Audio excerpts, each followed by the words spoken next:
Kinikilig pa yung itsura ni Eliza nang halikan siya ng manyakis na yun. Parang tumigil ang mundo ko habang pinapanood silang dalawa. Biglang nag-flashback lahat sa akin yung galit ni Eliza sa lobby. Yung pagpapahiya niya kay Arya. Matapos niya pahiyain si Arya sa harap ng maraming tao. Ito siya ngayon. Nakasandal sa balikat na lalaki may asawa na. Kilalang bastos pa sa kumpanya namin. Dahan-dahan ako lumapit sa kanila at Mukhang masayang gabi natin ah. Liam? Anong ginagawa mo rito? Ako dapat nagtatanong yan. Anong ginagawa niya rito? Bakit kasama mo tong manyakis na to? Pre, hinahinay ka sa sinasabi mo. Nag-usap lang kami na ex mo. Tsaka, wala naman na kayo. Bakit ka nagagalit? Yun na nga eh. Hindi pa umabot ang 1 linggo yung breakup namin tapos meron na agad. At tsaka, may asawa pa talaga, Eliza? Seryoso ka ba? Bakit mo ba pinapakialaman buhay ng tao? Eh ikaw, bakit ka nangingialam sa relasyon ng iba? Ikaw yung nag-send ng picture namin ni Arya, no? Pucha, ikaw lang naman yung kupal na gagawa nun eh. Ano ba, Liam? Hindi siya yung nag-send nun. Wow! Galit na galit kay Arya dahil sa hinala mo. Pero, eto ka ngayon. Todo protekta sa lalaking sumira ng relasyon natin. Baka naman, ginusto mo din. Kailan pa kayo nag-uusap ha? Kailan mo pa ako pinagluloko? bigla siyang nanahimik. Halata sa kilos niya na nagsisinungaling siya. Ano, Eliza? Ako babaliktarin mo na ako yung nagloko? Pwede ba, Liam? Tapos na eh. Wala naman na tayo kaya bakit ka pa nangingialam? Kung sino gusto kong samahan, wala ka na dun.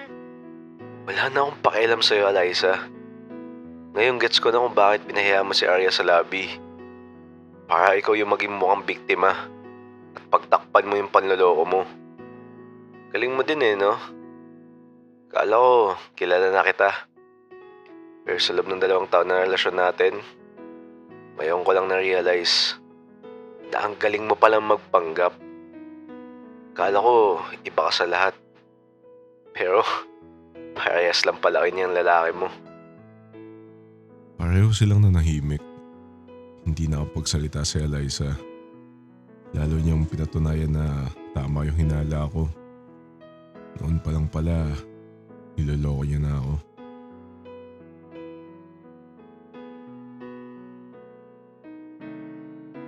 Tumayo ako sa boardroom para mag-announce. Okay team, listen up. Short announcement lang. Regarding sa incentive scheme natin for this month, may counting adjustment ng client. Ipopost ko na lang ang breakdown sa dashboard sa group chat natin para mas madali nyo ma-access. Yun lang, pwede na kayong bumalik sa trabaho. Pagbalik nila sa pwesto nila, doon ko napansin si Liam. Nakaupo siya at nakatitig lang siya sa monitor niya. Ang gulo ng buhok niya tapos yung mata niya ang lalim. Halatang walang tulog. Hiniyaan ko na lang siya at bumalik na lang ako sa office ko. Liam, bakit mo up yung call? Hindi mo pa tapos yung documentation. Napatingin ako sa wall glass ng office ko. Nakita ko na pinapagalitan si Liam ng TL niya. Lumabas ako ng office at lumapit sa station nila. Anong problema? Eh ma'am, si Liam po kasi nakalimutan niyang i-verify yung customer. Tapos ngayon, basta-basta na lang siya nag-drop ng call. Liam, pumasok ka ngayon sa office ko. Hindi lang siya sumagot. Dahan-dahan lang siyang tumayo tapos sumunod siya sa akin. Ano yun, Liam? Call dropping? Verification error? Alam mo, major offense natin yun ah. Isang maling galaw mo lang pwede ka nang ma-terminate. Anong nangyayari sa'yo? Kinakausap kita. Sabog ka ba? Kung dahil pa rin to sa gulo ni Eliza, sana hindi mo na lang dinala dito. Respeto naman sa trabaho, Liam. Hindi lang metrics mo ang inihila mo pababa. Pati yung credibility ko bilang OM nyo nadadamay. Ano na lang sasabihin ng ibang agents? Na kinukonsinti ko ang maling process dahil lang sa kung anong meron tayo? Pasensya na po. Hindi na po maulit. Talagang hindi na mauulit. Huwag mong gawing rason ng breakup niya para maging pabaya. Hindi lang ikaw ang may pinagdadaanan dito, Liam. So please, act professional. Sige na, bumalik ka na sa trabaho mo. Ayusin mo yung sarili mo, Liam. I-double check mo lahat ng calls mo. Ayoko nang makarinig ng kahit anong reklamo mula sa TL mo. Lumabas na siya ng office ko. Nakita ko siyang naglakad pabalik sa station niya. Sinubukan kong mag-focus sa laptop ko pero napapatingin talaga ako sa kanya.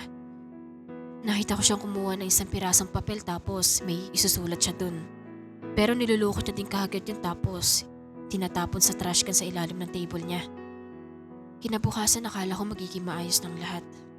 Pagpasok ko narinig ko na agad na sinesermonan si Liam ng QA namin. Liam, pang 5 account na to. Hindi mo na naman nilagyan ng notes.